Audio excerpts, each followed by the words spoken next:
بەڵێ کوردستان چوار بۆ چوونی تەواوی لایەنە سیاسیەکان وەردەگرێت سەبارەت بە یەک دەنگی کۆدەنجینەوە ماڵی کورۆپاراستنی قاوەری هەرێمی کوردستان بۆ مەبەستەش بەڕێز محەممەد ڕەوف سیاسەتمەدار لە هەڵەبجە لەگەڵماندایە. بەڕێز محەممەد ڕەوف ئەم کاتتان باش بۆ چوونیەوە چیە سەبارەت بە دەستپێکردنەوە و دانیشتەکانی گفتوگوی نێوان لایەنە سیاسیەکان لە هەرێمی کوردستان؟ بەڵێ بە بۆچوونی ئێمە کە لەوانەیە ئەم بۆچوونە تعبیر بکە لە خەڵکێکی زۆری کوردستان، لە خەڵکی نخبە و خەڵکی بەگشتی لە دوای ئاژبوونەوەی یەکێتی و پارتی لە 1992 و دوای اتفاقی استراتیجی لە بۆ دروستکردنی کابینەی پێنجی لێکەوتەوە هەتاوەکو ئێستا ئیسپات بووە پارتی و یەکێتی بەدیلی یەکتریان نییە، شەڕ بکەن ئاژ بن پێکەوە حکوومەت بکەن، هەر ناچارن پێکەوە بن. خەڵکی کوردستان بە شێوەیەکی گشتی ئەم قەناعەتەی هەیە، بۆیە ضرورە پارتی و یەکێتی بەردەوام بەو ڕێکەوتنانە بچنەوە و بەردەوامیش بەوا بچنەوە کە ئەو ناکۆکیانەی هەیەیان بووە چەند زەرەر یاوە لە خۆیان و لە خەڵکی کوردستان و لەو دۆخی کە وە لەو دەستکەوتانەش کە هەیە. ئەمن پێم وایە هەر میلەتێک بێوێ نیشتیمان دروستکە یا ئەگەر نیشتیمانی هەیە بیپارێزێ پێویستی بە دوو کۆڵەکەی سەرەکی هەیە. یەکەمیان ئیستیقراری سیاسی، دووهەمیان ئاشتی کۆمەڵایەتی. ئەم گرژیانەی نێوان یەکێتی و پارتی بەردەوام ئیستیقراری سیاسی بەرەو ئاڵۆزی بردووە، ئاشتی کۆمەڵایەتیش بەرەو ترس بردووە. بۆیە هەردووکیان ئەرکی نیشتیمانیان و ئەرکی سیاسیان و ئەرکی ئەو مەسئولەتەی کەوتۆتە سەرشانیان پێویستە بەو شێوازە بیرکەنەوە. ئەو ڕێکەوتنە ئەستراتیجی کە هەیەیان بووە و لەوانەیە زۆربەی بەندەکانیشی خەڵک نەزانێ بە وردی چییە، بەڵام توانیان حکوومەتێکی پێک بهێنن و تا ئێستا درێژەی پێ بدەن. من قەناعەتم وایە ئەو ڕێکەوتنە احتیمالە هەندێ بڕگە و فەقەرەی کە وردەکاریەکەی زۆر دیار نییە پێویستی بە پێداچوونەوە هەبێت. بافڵ تاڵەبانی ماوەیەکی کورت لەمەوبەر قسەکانی خۆی لەسەر تەلەڤیزیۆن بە ڕۆشنی کرد و مەلا بەختیاری جارێکی تە قسەکانی ئەوی دووبارە کردەوە. پارتی دیموکراتی کوردستان بڕیاریاندا دوای کۆنگرە دەست بکەن بە حیوار و گفتوگۆ لەگەڵ هەموو لایەنەکان بە تایبەتی یەکێتی نیشتیمانی کوردستان. ئێستا چاوەڕوانی چی ئەکەن؟ یعنی کە حیوار ناکەن چاوەڕێی کی ئەکەن؟ خەڵک چاوەڕێی ئەوانە، نخبەی سیاسی ڕۆشنبیران چاوەڕوانی ئەوانە. ئێدە کۆ ببنەوە بچنەوە بە ڕێکەوتنە کۆنەکە و بە پێداویستیەکانی ئەمڕۆ. مەسەلەی دوو ئیدارەیی و دوو حکوومەتی، مەسەلەی دوو ئیدارەیی هەر بە دوو ئیدارەیی تا ڕادەیەک هاتووە، بەڵام خەڵک دڵی دەستی لەسەر دڵێتی مەسەلەی دوو ئیدارەیی گەورەتر ببێ قەزیەکە. ئەمن ماوەیەکی کورت لەمەوبەر، ینی 10 ڕۆژ لەمەوبەر بوو هەندێک ئەماژەم بەوە کرد هەر لەم کەناڵی ئێوە کە پارتی و یەکێتی بەدیلی یەکترنین لە کوردستانیشا ئێستا بەو پەلەپەلە بەدیلی نە پارتی دەست ئەکەوێت نە بەدیلی یەکێتی نە بەدیلی هەردووکیان، لە بەرەو مەسئولێتەکە لەسەر هەردووکیان گەورەتر بووە. فرسەتێک هاتوۆتە پێشێ لە بەغدا عێراق پێویستی بە ئیستیقراری سیاسی هەیە. بۆچی؟ چونکو هێزە شیعیەکان لە ناو خۆیانە کە دوو بەرە بوون و بەرەی تەنسیق توانی گرەوە سیاسیەکە لە بەرەی سەدر بباتەوە، بەرەی تەنسیق پێویستی بە ئیستیقراری سیاسی هەیە و پێویستی بە سیلمی ئیجتیماعی هەیە. بۆیە حەز ئەکا کوردستانیش بەشێک بێ لەو ئیستیقرارە سیاسیە. کوردستان کە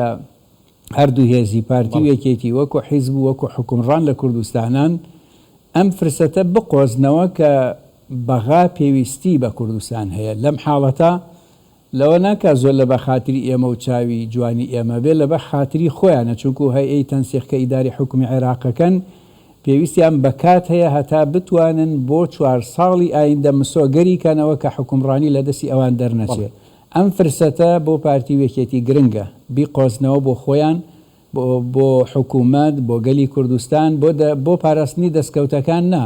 بۆ گەشەپێدانی دەستکەوتەکان کە تا ئیسا هەبوون. لە ڕووی قسەی جوان و داڕشتنی جوان و خوێندنەوەی مێژوو بە جوانی کەس ناتوانێت نەسیحەتی پارتی وەکێتی بکەونە باشی لێ ئەزانن بەڵام مە چاوەڕێی کردارەکەین بە شێوەیەکی عملی هەردوو لا کە ئامادەن دیدار بکەن دەست پێ بکەن و ئەو شتانی کە ئەتوان لەسەری ڕێبکەون لەسەری ڕێکەون و ئەو شتانی کە خەڵک نایزانێت لە مەسلەی داهات و لە مەسلەی بابەتە تایبەتیەکانی دارایی کوردستان و هەردوو لا ئەزانن بەباشی پارتی چی لە بەردەسە یەکێتی چی لە بەردەسە و هەردووکیشان ئەزانن یەکتر چیان هەیە بە شەفافانە دانیشن لەسەر ئەو بابەتانە ڕێکەون بەڵکو ئێمە لەم یەک ساڵی عێراق کە زۆر حاجەی بە ئەم دۆخە هەیە لە ئیستیقراری سیاسی و سیلمی ئیجتیماعی ئێمەش بتوانین هەنگاوێک بچینە پێش بۆ داهاتوو. بەڵێ کاتێک دێتە سەر پاراستنی قاوەڕەی هەرێمی کوردستان بەرپرسانی پارتی دیموکراتی کوردستان و یەکێتی نیشتیمانی کوردستانیش زۆر باس لەوەکەن کە زۆر جار مەترسی لەسەر قاوەڕەی هەرێمی کوردستان هەیە. یەکدەنگی و کۆدەنگی نێولانە سیاسیەکان و بە تایبەت یەکێتی و پارتی وا ناکاتە مەترسیانە کەمتر بنەوە؟ طبعاً هیچ گومانی تیان نییە ئەوە قسەیەکی مێژوویە ئەوە قسەیەکە لە تاریخا بەردەوام لە ناو هەموو گەل و هێزەکان دەسەڵاتەکان حەزارەتەکان حکوومەتەکان هەبووە هەمیشە یەک دەنگی یەک پارچەی یەک گرتووی یەک گفتاری یەک استراتیژی زیاتر تۆ ئەپارێزەیە گەشت پێ ئەدا ئارامی لە ناو خەڵکا دروستەکە جوڵەی سیاسی سروشی دروستەکە جوڵەی ئابووری تەبیعی دروستەکە دوژمن وا لێ ئەکە ئەگەر دوژمنت هەبێ کە جۆرێکی تر مامەڵات بکەن و ئەگەر عکسەکەی بێت تەمعەن یەک دەنگی نەبێ تەفرەقە هەر لە ناوە هەبێ و هەر کەس بەلایەکە حەوڵ بدە دەستکەوتەکانی خۆی بەدەست بێنێ جگە لە لایەنەکەی تر یا هێزێک دوو هێز هەر چەندێکەیە خەم و مشوری هێز دەسەڵات و توانادارایی و ئابوووریەکانی خۆیان بخۆن بەبێ استراتیژێتی نیشتیمانی دەی دوژمن هەمیشە ئەوە ئەقۆزێتەوە ئەگەر دوژمنیش نەبێت ڕکابەرت هەبێت منافیست هەبێت هەمیشە هەوڵەدا خاڵی لاوازت بدۆزێتەوە لەیەوە لێت بدا. ئەمە بەڵگەنەویستە پارتی و یەکێتی ئەو دەستکەوتانی کە دەدەقەلەمە و بەر لەسەر شاشی تەلەڤیزیۆنەکەتان پیشانتاندا هی نزیکبوونەوەی پارتی و یەکێتی بوو ئەگی ناو ئاوەدانیە دروست نەبوو ئەو پارە زۆرە نەهاتە کوردستان ئەو هەڵکشانی کە لە زۆر بوارە هەڵکشان هەبوو ڕووی نەئەدا خۆ پارتی و یەکێتی خۆیان ئەم شتە باش ئەزانن لەبەرەوە باش وایە ئەم فرسەتانە لە کیس نەدرێت دۆخی ئیقلیمی تەواو نییە دۆخی نێودەوڵەتی تەواو نییە لێرەوە حەزەکەم شتێک بڵێم ساڵی 2023 ئیعلان کراوە لە ئاستی نێودەوڵەتیا لە ڕووی ئابووریەوە ناونراوە اقتصادی حرب یعنی ئابووری شەڕ قات و قڕیە ئابووری شەڕ ئیحتیاتکردنە ئابووری شەڕ خۆگرتنەوەیە لە ئیستیهلاکی زۆر ئابووری شەڕ ئیحتیاتی پارە و داهاتە بەڵام 4-5 دەوڵەت لە شەرقی ئەوسەتا ئیستیسنا کراون لەم حاڵەتی اقتصادی حربەیەکی لەوانە عێراقە لەبەرەوەی ئەگەری ئەوە دانراوە عێراق و ئێران و تورکیا و ئەمریکا و دەوڵەتانی خەلیج حەز ناکەن ئەگەر نائیستیقراریەک هەبوو لە مەنتیقەکە حەز ناکەن عێراقی تێبکەوێت لە بە خاتری خۆیان چونکو ئێران کێشەی ناوخۆیی هەیە تورکیا بەرەو ئینتیخاباتی مانگی 4 2023 ئەڕوا دەوڵەتەکانی خلیج لە حاڵەتێکی نائیستیقرارن لە بینی سیاساتی ئەمریکا و سین و رووسیا هەر هەموو پێویستیان بەوە هەیە کە عێراق لەبەرەوەی جیۆپۆلیتیکی عێراق زۆر حساسە کاریگەری ئەکاتە سەر حدودەکانی خۆی کە چەند دەوڵەتێکن حەزەکەن عێراق لەم ساڵە لە ساڵی 2023 لانی کەم ئیستیقرارێکی سیاسی بە خۆیەوە ببینێ بەڵام خۆ ئەگەر ئێمە خۆمان نەزانین چۆن من مامەڵی واقعەکە ئەکەین تورکیا و ئێران ناچارن لەبەر حدودەکەی خۆیشیان بێت تەدەخولی زۆر بکا بیکەن بۆیە پێویست ناکا پارتی و یەکێتی لەمە زیاتر درێژە بەم ناکۆکیی نێوانیان بدەن تورکیا 52 مووقعی لە کوردستانی عێراق و مەنتیقەی مووسڵا هەیە زۆر بە دووری نەبینین ئەگەر ئێران ناچار بوو زانی وەزعەکە تێکەچێ ئەویش بێت ئەگەر 52شی نەبێ 520 شوێنی عسکەری بۆ خۆی لە کوردستانە دروستکە و چۆن ئێستا کەس ناتوانێت تورکیا دەربکە لەبەر بە بیانووی پەکەکە ئەو کاتێش بە بیانوو نائیستیقراری سلێمانی ئێرانیش دەرناچێ و کەیسەکەی شێواتە ئەومەی متحیداڵێ کاکە من حوصد کیلۆمەترم لە خەتەرە لە حدودی سلێمانی و بەشێ لە حدودی پارتیش یان بێن چارەسەری بۆ بدۆزنەوە یا منیش بنگە و بارەگا سەربازیەکانم ناگەڕێنمەوە ئەو کاتە ئەم تۆزە سیادەشەیە و تۆزەش نامێنێ. بەڵێ بەڕێز محەممەد ڕەوف لەگەڵمدا بمێنە ڕمیوانێکی دیکەم هەیە لە سلێمانی ئەویش بەڕێز عەدنان عوسمان نووسەر و چاودێری سیاسی. بەڕێز عەدنان عوسمان ئەم کاتتان باش بۆ پێی بەڕێستان کە نووسەر و چاودێری سیاسی و لە بواری میدیاشدا شارەزان پێتان وایە لە کاتی بارودۆخی تێکچوونی نێوان لایەنە سیاسیەکان بە تایبەت یەکێتی و پارتی ڕۆڵی میدیا چۆن بوو؟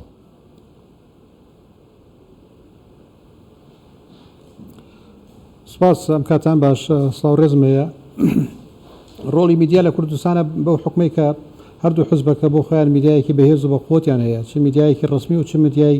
سێبەر و تەمویلی بەشێکی زۆر لە کەناڵەکانی ڕاگەیاندن و مؤسساتی ئەعلامیەکەن حتمما هەر بۆ ئاراسەیە ڕات، یعنی ئەوان لە نێوان خۆیان توندیکەنەوە ئەعلامەکەیش توندی دەکاتەوە و ئەوان خاویکەنەوە ئەوانش خاوێکەوە. یعنی لێرە قسم لەسەرەوە نییە بمانێ ئەتیهامی مؤسساتی ئەعلامی بکەین لەبەرەوەی بەشێکی گرنگ لە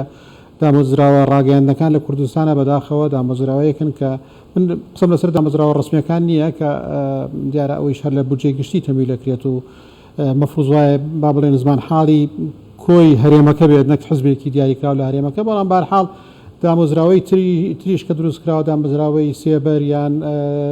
ئەوەی تر ینی حزب لە پشتەوەیەتی ئەوانیش هەر یعنی ناتوانین زۆرتر ئاراستەی ڕخن لە ئەوان بینین چونکە ئەوان لەژێر تەمویلی لایەنێکی سیاسیدان و لەژێر لەوانەیە هەر تەمویلەکەش نەبێت بەڵکو لە چوارچێوەی فکری یا ئایدۆلۆژی یا جیهانبینی ئەو حزبە دابێ بۆیە ئەعلامەکەیش هەر ڕنگدانەوەی سیاسەتە گشتیەکانە کە لە هەرێمە هەیە ئەگەر تەزیم بێت سەخت بێتەوە ئەزمەیەکی قوڵا بێت ئەعلامیش ڕنگدانەوەی بێت و لەوانەیە بڵێم جۆرێک لە هینی شێکە جۆرێک لە ڕێگە خۆشتریش ڕێگە زیاتر خۆشەکات ئەگەر بە پێچەوانەی شێبێت تەوانە ئەعلامەکە و کاتە هەوڵەدات بەتایبەت لانی کەم ئەعلامە ڕسمیەکە هەوڵەدا کە کەشێکی هێمنتر بێتەکایەوە. بەڵێ بە بۆچوونیەوە یەکێتی و پارتی بە تایبەت و تەواوی لایەنە سیاسیەکانیش لە هەرێمی کوردستانە هیچ ڕێگە چارەیەکی دیکەن لە بەردەمە جگەلەوەی کەی لا دەبێت پێکەوە دانیشتن و گفتوگۆ بکەن و کێشەکانی نێوانیان چارەسەر بکەن؟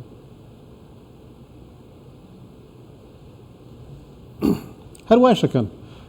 یەکێتی پارتی دوو حزبن لە کوردستاندا و ینی با بڵێن ئێمە نابێت تەماهی لە نێوانی هەرێمی کوردستان و تەنها یەکێتی پارتیا بکەین، پێمان وابێ چارەنووسی کوردستان تەنها بێ بەسرێتەوە بە یەکێتی پارتیەوە مە هەنگایەکی زۆر خراپە لە ئەم لە بەرژەوەندی هەرێمی کوردستان نیە و لە بەرژەوەندی خەڵکی کوردستان نیە و تەنانەت لە بەرژەوەندی دوو حزبەکەیش نییە چونکە تەحمیلیانەکەین بە ئەرکێکی زۆر قورس و سەختوانە معلومە کە ئێستا ئەوان حکومەتیان پێکێناوە لە سەرۆکایەتی هەرێم و بۆ پەرلەمان و دام و دەستگاکانی تر یعنی یەکێتی و پارتی بە دەرەجەیەک پارتی زۆرینەیە و یەکێتیشی لەگەڵایە و گۆڕانیشی لەگەڵایە، بەڵام خۆ نەخشەی سیاسی مەفروض وایە ینی گۆڕانکاری بەسەرا بێت.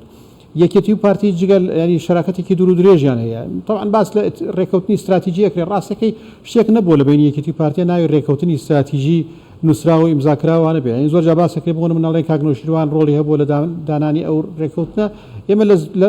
لە زمانی خۆیەوە بیستمانەکە ئەو ئاگای لەو ڕێکەوتنێکی جنتەڵمان بوو لە نێوانی بەڕەحمەت بێ مام جەلال و کاک مەسعود کە دەسەڵاتەکانی هەردووکیانە دابەشکردی یەکیان تەرخان بوو بۆ بەغدا یەکیان تەرخان بوو بارێم وە کۆمەڵێک پلانیان دانا بۆ یەخستنەوەی حکومەت و یەخستنەوەی وزارەتەکان زۆربەی هەرە زۆری و پلانە سەری نەکرد تا ئەم ساتە وەختە سەری نەکردووە لە سەردەمی ئەو دوو بەڕێزە ئەوەی کە پێوتری ڕێکەوتنی استراتیژی کە من پێم سەیرە لە بینی دوو حزب ڕێکەوتنی استراتیژیە بێ ئەکرێ ڕێکەوتنی سیاسیە بێ بۆ تشکیلی حکومەت ئەم ڕێکەوتنە بۆ 4 ساڵە بێت بۆ کابینەیە بێ ئەکرێ درێژ کرێتەوە بۆ کابینەیەکی تر ئەکرێ شکست یا کۆتایی پێبێنرێت لەگەڵ لایەنێکی ترە یا لایەنێکی تر بێتە ناو معادلەکەەوە کۆی ئێستا گۆڕان هاتووەتە ناو معادلەکەەوە لە کوردستانە پێشتر کۆمەڵ یەکگرتوو لە نێو معادلەکە بوون معادلەی حکومڕانی مەبەسمە لە کوردستاندا ئێستا شەکری یەکێتی پارتی جارێکی تر پیر لە هەنگایەکی تر بکەنەوە ڕاستەکەیش کردویانە ینی من تێناگەم تۆ بەرنامەی حکومەتت هەیە ینی ئەگەر یەکێتی بۆ نمونە کێشەی لە بەرنامەی حکومەت هەیە پارتی کێشەیەکی لەگەڵ بەرنامەی حکومەت و جێبەجێکردنی بەرنامەکەیە ئەکرێ بە دەنگی بەرز ینی لە کۆبوونەوەی خۆیاندا لە دانیشتن چونکە حکومەتیان پێکێناوە پێکەوە وەم حکومەتیش لەسەر ئەساسی بەرنامەیەکەم بەرنامە براوەتە پەرلەمانی کوردستان قرار بۆ بەرنامەیەکی ئیسلاحی بێ بەرنامەیەکی یەکگرتووی مؤسسات بێنی کار بۆ یەکگرتنی مؤسسات بکە وەک باسم کرد لە 2005ەوە ئەم هەنگاوانە ننراوە لە 2009ەوە کە حکومەتی تر تشکیل کراوە بە هەمان شێوە لە دوای ئەوەی کە ئۆپۆزیسیۆن هاتە پێشەوە بە هەمان شێوە هەنگاوە جدیەکان بۆ ئاراسی ئەو خاڵە گرنگ یەک خاڵی زۆر باش جێبەجێکرا ئەویش ئەوە بوو کە وەک باسم کرد دەسڵاتەکانی ئەو دوو بەڕێزە جاکرانەوە لە یەکتریان لە بەغدا تەرخان بوو بۆ مەلەفی بەغداوێکیشان لە کوردستان طبعا لە بەغداش و لە هەرێمیش بە شراکەتی هەردوو لایەن دواتر هەندێک هەنگاوی تررا لیستی هاوبەش و ئەوانیان هەبوو بەڵام ئەوەش بەشێکی علاقی بە دروستبوونی ئۆپۆزیسیۆنەوە بوو لە ئێستادا لە غیابی ئۆپۆزیسیۆن من پێم وانیە پەیوەندی یەکێتی و پارتی بڕاتە ئاسێکی ئیجابیەوە لەوانەیە ئەم تەشەنوجەوانە هەبێ بەڵام ئەگەر هێزێکی تر دروست بێت چونکە پێم وایە یەکێتی و پارتی وەکو بەقەولی بازار بڵێن ئەدەواتی احتیاتیان بۆ یەکە بێت تقریبا سەر بە یەک منزومن من جیاوازیەکی زۆر گەورە لە نێوان شێوازی کارکرد و شێوازی بیرکردنەوە و شێوازی تەفەکوور و دیدگا و جیهان بینی ئەم دوو حزبە نابینم هەردووکیان لە ناو یەک منزومەیان پێکەوەش ئیشیان کردووە پێکەوە حکومەتیان پێکەناوە لیستی هاوبەشیان هەبووە ئەم سەرۆک بووە ئەو جێگر بووە ئەو جێگر بوو ئەم سەرۆک بووە ینی پێکەوە ئەتوانن بگونجێن و بسازێن و ئەوانە بەڵام ینی زۆر لە وڵاتەکان ئەڵێ خەتەرێکی خارجی ینی ناوخۆ بەهێز دەکات ناوخۆی یەکێتی و پارتی لەوانەیە من ناڵێم خەتەر من ئەڵێم پرۆسەیەکی لە پرۆسەیەکی دیموکراسیا هاتنە پێشەوە هێزی تر یا چەند هێزێکی تر واردە یەکێتی و پارتی نزیک بهاتۆ لەیەکەوە بەڵام لە ئێستادا ناشکری ئێمە هەموو خەمان ئەوە بێ کە یەکێتی و پارتی ئاشتکەینەوە پێم وانە یەکێتی و پارتی خۆیان عقلیان بەوە نشکێکە هەرێمەکە لە مەترسیایە و مەترسی دەرەکیمان بەرپرسانی هەردوولادان بەوایانە یانی تۆ بڵێ ئەم دوو حزبە بڵێ دانپیانێن و خۆشیان عاقلن و زانا و دانان خەڵکی تێگەشتیان تایە و ساڵانێکە لەگەڵێکا ئیشیان کردو و دەیانجاش وتویانانی پێویستیان بە نسیحەتی ئێمە بێت وڵا لە 94ەوە نسیحەتەکرێن و پیانەوترێ ئەمە خراپە ئەوە باشوانە بەڵام هەرێکە بەرژەوەندی خۆیانەیە بەڵام پرۆسی سیاسی ناکرێت تەنها کورد بکرێتەوە لە دوو حزب ئەمە خراپە وەک باسم کرد بەڵکو لە ئێستادا باشترین هەنگاوێک ئەوەیەکە و بۆ سمعتی ئەو دوو حزبە و بۆ سمعتی پرۆسەکەەوە بۆ ئەگەر بمانێ منافسەی بەغداش بکەین بۆ نمونە ئەوەیە کە کار لەسەر هەڵبژاردننی بکرێت هەڵبژاردن دواخرا لە عێراق بیر لە هەڵبژاردننی پێشوەخت دەکرێتەوە لە کوردستانە بەردەوام دواخرێت لە ئێستادا ئەگەر هەڵبژاردننی پارێزگاکان بکەین بۆ ئەوی لامەرکزێت بەهێزتر و بەقووەت و شەرعیتر بکەین بیر لە هەڵبژاردننی پەرلەمان بکەینەوە بۆ ئەوی ینی استقلابێکی تازە بێتە ناو پەرلەمانی کوردستانەوە و ئەم هەڵبژاردن لە ژێر کاری ینی لە چوارچێوەی ڕێکەوتنێک بێت و لە ژێر نفوزی نەتەوە یەکگرتوەکان و بە باڵێن بە سەرپەرشتی ئەوان بێت بۆ ئەوەی بەندەکانی دوای هەڵبژاردنەکە پابندبوون بە بەرنامەی دوای هەڵبژاردنەکە بکرێت پێم وابێ ئەمە باشترین دەرێچەیان دەواازەیە بۆ ڕزگاربوون لەو ئەزمەقوڵەی حکومڕانی کە ئێستا لە کوردستانەیە بەڵێ بەرز ئەدان عوسمان پێتانوانی هەندێک جار لەو کاتانی کە پەیوەندیەکان هەندێک ناهەمواریان پێوە و دیارە بوو هەندێک لەلایەنە سیاسیەکان لە میدیاکانەوە پەیامەکانیان ئاراستەیەکە کرد وا باشتر نییە ڕوبەڕوو لەگەڵ یەک دانیشتن قسە بکەن نەک لە میدیا و لە ڕێگەی نێوەنجیرەوە بێ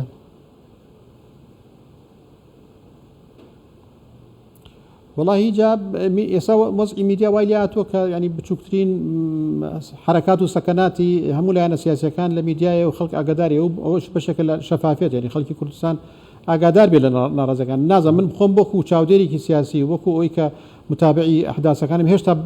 بە دەقیقی نازانم گلەیەکانی یەکێتی لە پارتی چییە و گلەیەکانی پارتی لە یەکێتی چییە بەڕاستی ینی نازانم لە پێناوی خەڵکی کوردستان و بەرژەوەندی باڵاکانە یان کۆمەڵی مەسائلی حزبی خۆیانە و علاقەی بە شەراکەتەوە هەیە و ئەوانەیە تەنها ناسکردنە یان کێشەیەکی فکری ئیداری کارگەڕی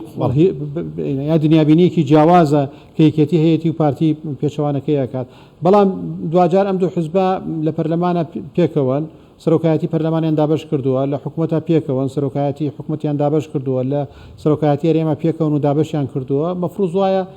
بۆ بچووکترین کێشە حتمما دانیشتنەوە لە ژنەی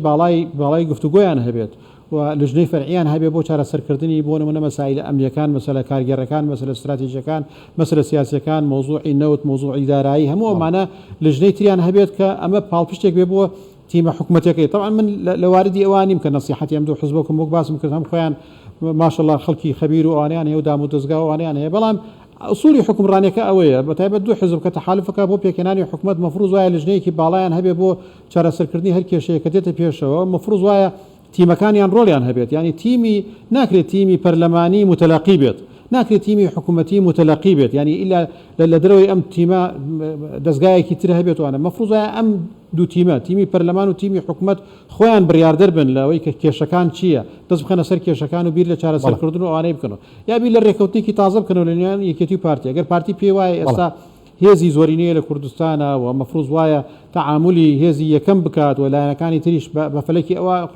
پەیامەکە بە وازحی پیان بڵێ ئەمە ساڵانی 2005 و 2009 2013 و 14 نییە واقعێکی تراتر پێشەوە کە ئەم واقعە ئێستا بەو شێوەیە یەکێتیش ئەگەر خۆی بە نەدی پارتیە زانێەوە پێشی وایە هەر هێزەکەی جارانە وەکە ئەشزانین ڕاستە یەکێتی پاشەکشەی کردووە لە پەرلەمان و لەوانە بەڵام یەکێتی لە بیرمان نەچێت تقریبا کۆنتترۆلی منتیقی سلێمانی ئەم هەرێم ئەم ئیدارەی ئەم زۆنەی کردووە تا حدێکی زۆر بە شراکەت لەگەڵ گۆڕانە وەسعی گۆڕانی شەزانین کە ئێستا هێزێکی لاوازوانەیە خاوەنی نییە بەڵام هێزی ئەمنیشی هەیەکێتی هێزی چەکداری هەیەکێتی ینی باڵێن پێشبەرگەی خۆی هەیە ئاسایشی خۆی هەیە پۆلیسی خۆی هەیە تەنانەت دادگاکانیش تا حدێکی زۆر ئەوە بن بۆیە ئەبێ واقعانە تعامل لەگەڵ ئەوە بکەیت ینی تعاملکردن لەگەڵ دوو هێزەکە هێزی چەکداریان هەبێت دوو حزباکە هێزی چەکداران هەبێت زۆر مەترسیدارەوە زۆر حساسە هەستارە زۆر دۆخەکە بۆیە ئەکرێت هەردووکیان هەردوو لایەنەکە لەبەرەوەیش لە شراکەتان لە ئێسادا بیر لە دانیشتن بکەنەوەوانە بەڵام باشترین هەنگاو بەڕێی من طبعا ئیشیکەن ئەکید یەکێتی و پارتی بەرژەوەندەکان وا خوازێ جارێتی دانیشتن لەگەڵ یەکەوە حتمما جارێکی تر دانیشتن و ڕێکەوتنامە و بەیاننامەی هاوبەشیانە بێت و باس لە تەجاوزی ئەم ئەزمانە ئەکەنەوەوانە ئەوە لا معلومە کە ئەبێت انشاءالله ئەوەش ئەبێت ینی دیوە سلبیەکەی نابێت هەمووان تەمەنای دیوی خراپ و سلبی ناکەین بەڵام چارەسەری فعلی بۆ حکومڕانی ینی ئێستا ئەزمەیەکی حکومڕانیمان هەیە لە کوردستانە واقعاً ئەزمەیەکی گەورەی حکومڕانی متمانەیە لە بینی ئەم دوو هێزە کێشەکانیان کێشەی جددین تەنها هەڵبژاردنە تەنها ئەوەیە کە خەڵکی کوردستان خۆی بڕیار بدات لەوەی کە پەیکەرەی سیاسی حکومڕانی لە کوردستانە لە ئایندەدا دەبێت چۆن بێت بەڕێز ئەدان عوسمان دێمۆلا دەچمەلای بەڕێز محەممەد ڕەوف سیاسەتمەدار لە هەڵەبجە لەگەڵماندا بەڕێز محەممەد ڕەوف بۆ چونیەوە چیە لەبارەوەی کە هێز و لایەنە سیاسیەکان ڕاستەوخۆ گفتوگۆ لەگەڵ یەکتری بکەن پێویستیان بەوە نەبێت سەردانی لایەنێکی سیاسی بکەن گلەکانیان بگەێنە لایە ئەوی دیکەشیان چ لای ئەو گلێ هەما گلەیەکان بکات ڕاستەوخۆ لەگەڵ یەک گفتوگۆ بکەن لە ڕێگەی میدیا و سۆشیال میدیا و پەیام ئاڕاستە یەک نەکەن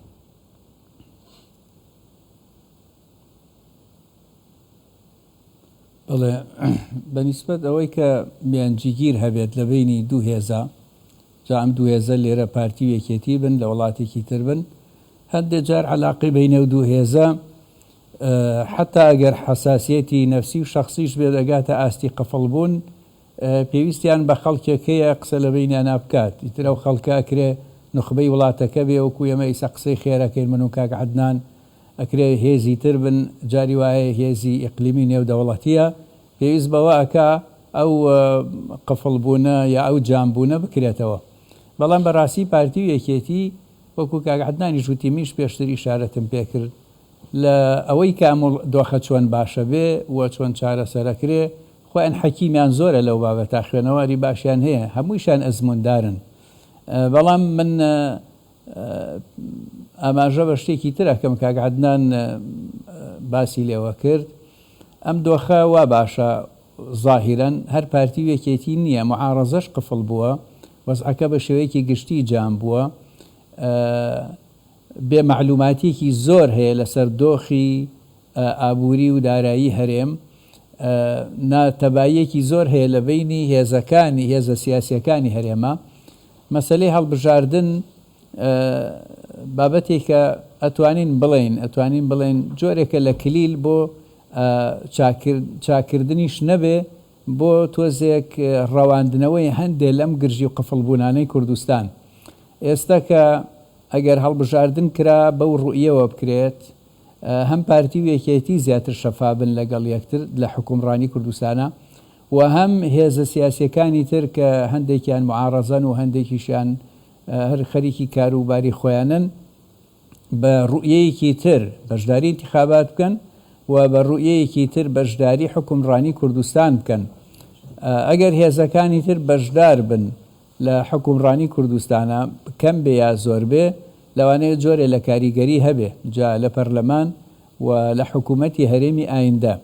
ئەم بابەتە درێژ نەکرێتەوە باشە ئەو ساڵی کە درێژ کرایەوە زیاتر خەڵکی بێتاقەت و بێئومێد کرد و حیزبەکانی تر لایەنەکانی تری زیاتر دوودڵ کرد لەوەی کەوا شەراکەتی پارتی و یەکێتی بکەن لە حکومڕانیە بۆیە من پێشنیاری ئەوە ئاکەم اتفاقی استراتیجی ئەگەر هەیە و نووسراوە و بەندەکانی کەس نایزانێ پیاچوونەوەیەکی بکەن مەسلەی ئینتیخابات پێش بخرێ بیر بکرێتەوە لەوەی کەوا هەموو هێزە سیاسیەکانی کوردستان کەم بێ یا زۆر قەناعەتیان پێ بکرێ بەشدار من لە حکوومەتی هەرێمی کوردستانی ئایندا ئێمە بە مەرحەلەیەکی ئینتیقالی ڕەت ئەبین هێشتا سیادەمان نییە هێشتا مەسلەی فیدرالیەت بە تەواوی نەچەسپیوە مادە دەستوریەکان هێشتا جێبەجێ نەکراون وەکو خۆی بەشێکی زۆر لەو منطقی سەوچل کە پێشتر لە دەستمانە بۆ ناڕاستە و خۆ لە دەستمان داوە بەڵام لە هەمان کاتە ئیمکاناتێکی زۆری اقتصادی لە بەردەسی ئەم حکوومەتایە لە بەردەسی ئەم دوو حیزبایە لە بەردەسی ئەگەر بخرێتە چوارچێوەی قانونی و دەستوری لە بەردەسی خەڵکی کوردستانایە ئێمە ئەم نەوتەی کە ئیسە لە عێراقا $100 بەزان هەر ئەو نەوتە بوو کە لە عێراقا تا 2013 هەر ئەو نەوتە بوو کەمتر بوو تەوان لە ئیستا تقریبا ملیۆنێک بەرمیلی ڕۆژانەی لە ئیستا کەمتر بوو بەڵام عێراق بە شێوەیەکی عام نەزۆر بەڵام کوردستانی وا لێ کرد نایناسیتەوە ئەوەندە گەورە بووە ئەوەندە ئاوادان بوو زۆربەی زۆری خەڵک ناڵم هەمووی بوو بە خاوەنی ماڵی خۆی بوو بە خاوەنی سیارەی خۆی بوو بە خاوەنی کار و پیشەی خۆی خەڵکێکی زۆر و زەبەنە دەوڵەمەند بوون لە وڵاتە دەوڵەمەندیەکەیشان زۆربیان لە کوردستانە جارێکی تر خستەوە ئیستیسمار هەر ئەو ڕقەمە نەوتەیە خۆ کەمی نەکردووە ژمارەی بەرمیلەکان زیایی کردووە پارەی نەوتەکە ژەر وەکو خۆیەتی بەڵام لە دوای هەڵکشانی نەوت ئاوەدانیەکی وا نابینرێ بەو شێوازەی کە بینیمان جاری پێشوو ئەمە باسی چییە ئەم باسی سیاساتە بێن لەسەر سیاساتێکی ڕۆشنتر لە ڕووی ئەدای سیاسی حکومڕانی پەرلەمانی ئابووری کوردستان و خزمەت گوزاری گشتی فرسەت زۆرە قسە لەسەر بکرێ بەڵێ بەڕێز محەممەد ڕەوف سیاسەتمەدار لە سلێمانی و لەگەڵم دای لا هەڵبجۆ لەگەڵمدا بووی سپاس بۆ بەڕێزتان دەچمەلای بەڕێز عەدنان عوسمان و سەر و چاودێری سیاسی لە ستودیۆکانمان لە سلێمانی بەڕێز عەدنان عوسمان ئەگەر بە کورتی وەڵام بیتەوە سپاس دەکەم وەکو بەڕێز محەممەد ڕەوف وتی میوانەکان لێرەن بۆی هەرێکە قسەیەکی خێر بکات و هەموو لایەنەکان پێکەوە گفتوگۆ بکەن و ئەنجامیشی باشی هەبێت بۆ چوونیەوە چارەسەر چی ئەگەر بە کورتی پێم بڵێ سپاس دەکەم سپاس بۆ جەنابێت وڵای دیارە قسەی خێر زۆر کراوە ئینشاڵڵا بە ئاراستەی سلبیان ناڕات بە ئاراستەی کرانەوە ئەوە ناڕات مامۆستا قسەیەکی دقیقی کرد کەوتی وەزعەکە جام بووە نەکرد بۆ دەسڵات بۆ ئۆپۆزیسیۆنیش جام بووە من حەلەکەی من لای من ئەوەیە وەکو دوو حزب ئەمان کە لە حکومەتان شراکەتیان و لە پەرلەمانوانە هەیە حتمما جگە لە دانیشتن و لە تێگەیشتن و لە هەوڵدان بۆ ڕێکەوتنێکی تازە ئەوە نییە یەک خاڵ هەیە کە دەبێت بە کورتی قسەی لەسەرەکەمەوە